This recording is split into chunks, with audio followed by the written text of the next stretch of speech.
Assalamualaikum warahmatullahi wabarakatuh.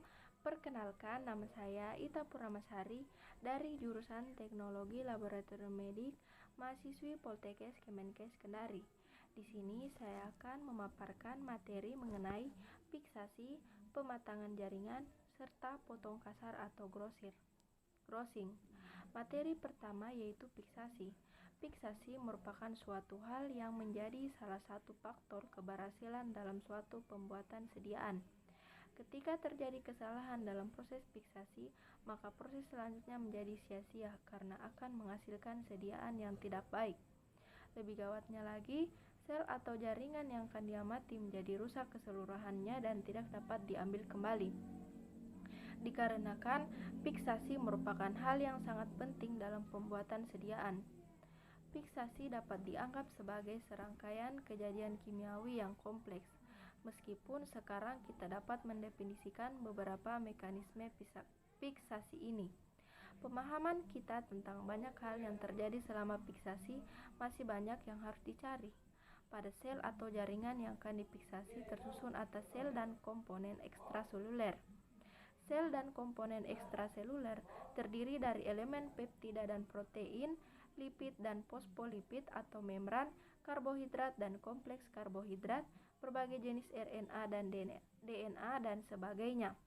Elemen-elemen ini akan bereaksi selama proses fiksasi dan akan tergantung pada jenis fiksasi yang akan digunakan, baik itu akan dihilangkan atau dipertahankan. Beberapa elemen tersebut akan bereaksi secara kimia dengan fiksatif, distabilisasi oleh mekanisme cross-linking, sehingga dapat ada pula elemen yang tidak terpengaruh oleh larutan fiksasi, namun terjebak dalam sel atau jaringan akibat terbentuknya elemen baru.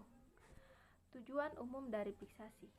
Tujuan umum dari fiksasi jaringan adalah menjaga komponen sel dan jaringan seperti ketika sel itu masih dalam kondisi hidup, dalam proses fiksasi dan langkah-langkah selanjutnya. Dalam pembuatan sediaan jaringan tentu ada perubahan substansial pada komposisi dan tampilan komponen sel dan jaringan, dan ini kadangkala proses ini menghasilkan sediaan yang cukup jauh dari keadaan yang ideal. Namun jika dilakukan dengan hati-hati, kita diharapkan dapat menghasilkan sediaan yang secara karakteristik kimia maupun struktur yang baik sehingga memungkinkan pengamatan menghasilkan nilai yang maksimal. Tahapan fiksasi. Tahapan fiksasi secara umum dapat dituliskan beberapa tujuannya sebagai berikut. Yang pertama, menjaga struktur dan komponen kimiawi. Menjaga secara struktur dan komponen kimiawi dari sel atau jaringan seperti semula ketika bagian tersebut masih dalam kondisi hidup, sehingga pemeriksaan struktur normal atau patologi dan senyawa histokimia dapat dilanjutkan semaksimal mungkin. 2. Pencegahan kerusakan dan kematian. Untuk pencegahan perubahan postmortem seperti autolisis dan pembusukan, autolisis merupakan suatu aktivitas menghancurkan diri sendiri. Autolisis dilakukan pada mekanisme pencernaan jaringan yang dilakukan oleh enzim intraseluler yang dilepaskan saat membran organel lisosom pecah. Pembusukan dapat juga terjadi akibat organisme mikro yang mungkin sudah ada dalam spesimen. Ciri yang menunjukkan adanya keberadaan mikroorganisme adalah dengan ditunjukkannya pembentukan gas pada wadah spesimen. 3. Mengeraskan sel dan jaringan. Pengerasan pada dasarnya bukan tujuan utama dari fiksasi ini, namun pengerasan menjadi efek fiksasi yang menguntungkan dari proses ini, sehingga pengerasan memungkinkan adanya potongan makroskopis yang lebih khususnya jaringan yang lunak seperti otak, usus, dan lain sebagainya. 4. Pemadatan. Dengan adanya reaksi kimiawi dari larutan fiksasi, maka komponen di dalam sel atau jaringan mengalami pemadatan cairan dari konsistensi setengah cair atau gel menjadi konsistensi semi padat hingga padat. Yang kelima, optical diferensiasi. Proses fiksasi ternyata tidak hanya sebagai penjaga sel dari kerusakan, namun dampak lain dari larutan fiksasi itu dapat mengubah indeks bias dari berbagai komponen sel dan jaringan sehingga komponen yang terfiksasi dengan baik lebih mudah divisualisasikan. 6. Efek pewarnaan. Pada kasus-kasus tertentu, pemberian larutan fiksasi dapat meningkatkan intensitas dari warna pada sel dan jaringan. Fiksatif tertentu seperti formalin dapat mengintensifkan karakter pewarnaan jaringan, terutama ketika diwarnai dengan hemaktoksilin. Lain halnya ketika sediaan hendak diwarnai dengan mason trichrom. Maka fiksasi yang digunakan adalah larutan fiksasi bowin yang dapat membuat warna menjadi lebih kontras. 7. Menempelkan sel. Pada kasus pembuatan sediaan sitologik, larutan fiksasi dapat juga digunakan sebagai faktor merekatkan sel dengan kaca objek. Yang difiksasi dapat merekat sempurna. Ketika difiksasi oleh larutan fiksasi atau dengan fiksasi kering, fungsi ini digunakan pada hapusan sel atau hapusan bakteri pada kaca sediaan. Prinsip dasar fiksasi. Prinsip dasar fiksasi terbagi menjadi dua, yaitu koagulasi dan presipitasi. Yang pertama, koagulasi. Koagulasi adalah proses penggumpalan partikel koloid di dalam sel karena adanya penambahan bahan kimia atau pemberian perlakuan fisik, sehingga partikel-partikel tersebut bersifat netral dan membentuk endapan. Koagulasi pada proses fiksasi dapat terjadi pada protein yang ada di dalam sel atau kandungan lainnya yang dianggap perlu dipertahankan akibat degrasi yang terus berlangsung. Secara umum, pengertian dari presipitasi adalah pengendapan yang terjadi akibat koagulasi yang terjadi sebelum akibat degrasi yang terus berlangsung. Yang kedua, presipitasi. Secara umum, pengertian dari presipitasi adalah pengendapan yang terjadi akibat koagulasi yang terjadi sebelumnya. Presipitasi yang diharapkan ketika proses fiksasi adalah presipitasi protein, yang mana protein inilah yang menjadi salah satu faktor utama pembusukan. Faktor-faktor yang mempengaruhi fiksasi, yaitu yang pertama, suhu atau temperatur, yang kedua, penetrasi larutan, yang ketiga, dimensi spesimen, yang keempat, rasio volume terhadap spesimen, dan yang terakhir atau yang kelima, tingkat keasaman atau pH. Selanjutnya, materi pematangan jaringan. Apa sih pematangan jaringan itu? Pematangan jaringan adalah proses pengeluaran air dan larutan fiksatif yang ada di dalam jaringan, kemudian digantikan dengan media yang membuat jaringan menjadi kaku sehingga bisa dilakukan di pemotongan terhadap jaringan dengan ketebalan yang sangat tipis. Di dalam histologi rutin, parafin adalah media paling yang sering digunakan untuk menanam jaringan. Air di dalam jaringan tidak bisa langsung digantikan oleh parafin, harus melalui tahapan perantara terlebih dahulu. Adapun tahapan perantara di dalam proses pematangan jaringan yaitu proses dehidrasi dan pembeningan. Faktor-faktor yang mempengaruhi tingkat pematangan jaringan. Yang pertama, agitasi. Agitasi di dalam dunia histoteknisi merupakan suatu dorongan yang terjadi ketika dua buah larutan yang berbeda jenis maupun konsentrasi dijadikan satu. Dengan adanya agitasi ini, maka akan terjadi peningkatan aliran larutan di sekitar jaringan. Perpindahan aliran inilah yang akan berpengaruh di dalam proses percepatan suatu proses pematangan jaringan. Pada alat pematangan otomatis, proses agitasi dapat dilakukan dengan menggabungkan pergerakan vertikal atau berputar, perubahan bertekanan, dan penggantian jaringan pada interval waktunya. Mekanisme agitasi yang efisien dapat mengurangi keseluruhan waktu pematangan jaringan hingga 30%. Yang kedua, suhu. Suhu merupakan suatu faktor lingkungan yang berhubungan dengan kecepatan proses perpindahan cairan.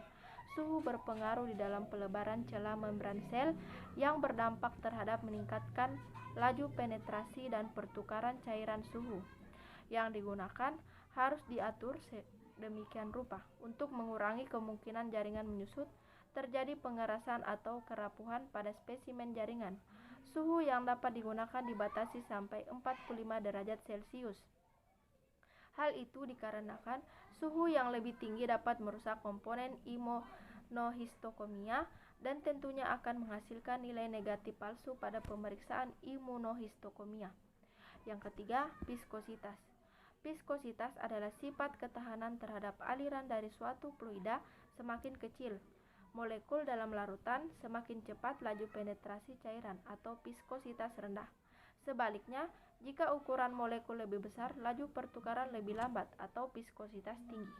Sebagian besar larutan yang digunakan dalam pematangan jaringan, dehidrasi, dan pembening memiliki viskositas yang serupa. Media infiltrasi memiliki berbagai viskositas. Parafin memiliki viskositas lebih rendah dalam keadaan cair atau meleleh. Hal ini dapat meningkatkan kecepatan masuknya parafin tersebut ke dalam sel. Yang keempat, vakum. Pengertian vakum di dalam topik ini adalah kondisi di mana tekanan di dalam suatu alat pematangan jaringan dibuat dengan kondisi yang tinggi. Dengan tekanan yang tinggi diharapkan akan meningkatkan laju perpindahan cairan suatu dengan yang lainnya, sehingga dapat mengurangi waktu yang diperlukan untuk menyelesaikan setiap langkah dalam pematangan spesimen jaringan. Vakum akan menghilangkan regen dari jaringan, tetapi jika regen tersebut lebih mudah menguap daripada regen yang akan menggantikannya. Vakum yang digunakan pada alat pematangan otomatis sebaiknya tidak melebihi 50,79 kPa untuk mencegah kerusakan pada jaringan. Vakum juga bisa membantu menghilangkan udara yang terperangkap di pori-pori jaringan. Dengan penambahan mekanisme vakum, maka proses pematangan dapat berkurang, khususnya pada jaringan padat dan berlemak. Yang kelima, jenis jaringan. Jenis jaringan yang diproses dapat juga mempengaruhi proses pematangan jaringan, di mana jenis jaringan ditentukan juga oleh jenis sel yang menyusunnya. Beberapa jenis jaringan yang ada dalam tubuh antara lain: A. Jaringan yang terdiri dari sel yang banyak mengandung air, contohnya adalah mata, hepar, ginjal, dan lain sebagainya. B. Jaringan yang terdiri dari sel yang sedikit mengandung air, contohnya adalah tulang. C. Jaringan yang mengandung lemak, contohnya adalah jaringan mamai. Yang keenam, ukuran jaringan. Ukuran, kerapatan, dan ketebalan jaringan menentukan kecepatan penetrasi larutan. Pada proses pematangan jaringan, jaringan yang berukuran tipis seperti usus akan lebih cepat penetrasinya dibandingkan dengan jaringan hati yang lebih tebal. Jaringan yang padat seperti uterus dan tulang akan memakan waktu proses pematangan yang lebih lama. Jaringan dipotong tidak lebih dari 2,5 kali 2,0 kali 0,4 cm. Agar penetrasi larutan berjalan dengan optimal, potongan jaringan disimpan di dalam kaset, tidak boleh sampai berdesakan, karena akan mengganggu proses penetrasi larutan ke dalam jaringan. Langkah-langkah pematangan jaringan terbagi menjadi 3, yaitu dehidrasi, pembeningan, dan infiltrasi. Yang pertama, dehidrasi. Dehidrasi mengeluarkan seluruh air dan cairan fiksatif dari dalam jaringan. Pembeningan mengeluarkan cairan dehidrasi dan menggantinya dengan suatu larutan yang dapat berikatan dengan media infiltrasi. Infiltrasi memasukkan suatu filtrat tertentu yang dapat mengeras pada suhu ruang. Materi yang terakhir yaitu potong kasar atau grossing. Proses potong kasar atau trimming merupakan proses awal pemotongan bolok jaringan yang bertujuan untuk membuang kelebihan parafin yang menutup jaringan, sehingga permukaan jaringan dapat terbuka dan bisa dihasilkan pita jaringan yang utuh. Dikatakan potong kasar dikarenakan pada proses ini mikrometer diatur pada ketebalan yang cukup tinggi, yaitu pada 15-30 mikromiliter. Pada proses ini perlu dilakukan dengan teliti, karena jika tidak dapat mengakibatkan artefak pada pita jaringan, pastikan blok jaringan sudah disetting di belakang pisau sehingga blok tidak langsung terpotong tebal, karena dapat menyebabkan blok pecah dan merusak jaringan di dalamnya. Langkah-langkah pemotongan. Yang pertama, pasang dan jepit kaset jaringan, pastikan roda pemutar dalam keadaan terkunci. Yang kedua, pasang dan atur sudut kemiringan pisau, kencangkan. Yang ketiga, potong kasar. Potong kasar terbagi menjadi beberapa bagian, yaitu tempatkan blok jaringan pada posisi yang tepat dengan mengatur tuas pemotong kasar. Buka pengunci tuas pemutar. Gerakan roda pemutar secara perlahan sampai blok jaringan sedikit mengenai permukaan pisau. Tekan tuas pemotong kasar. Mulai proses pemotongan dengan memutar roda pemutar searah jarum jam. Hentikan proses pemotongan ketika permukaan jaringan sudah terbuka. Lepaskan tuas pemotong kasar. Yang keempat, potong halus. Atur ketebalan jaringan yang diinginkan dengan memutar knob pengatur ketebalan dan memperlihatkan skala ketebalan.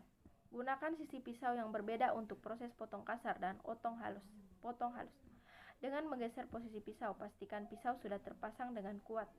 Mulai proses pemotongan dengan memutar roda pemutar searah jarum jam.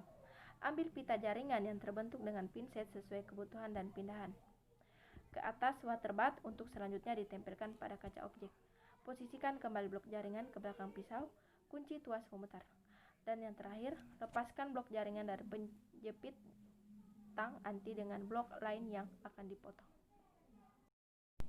Demikianlah penjelasan materi mengenai fiksasi, pematangan jaringan, serta potong kasar atau grossing. Semoga bermanfaat bagi kita semua. Kurang dan lebihnya mohon dimaafkan. Wabillahi taufiq wal hidayah. Wassalamualaikum warahmatullahi wabarakatuh.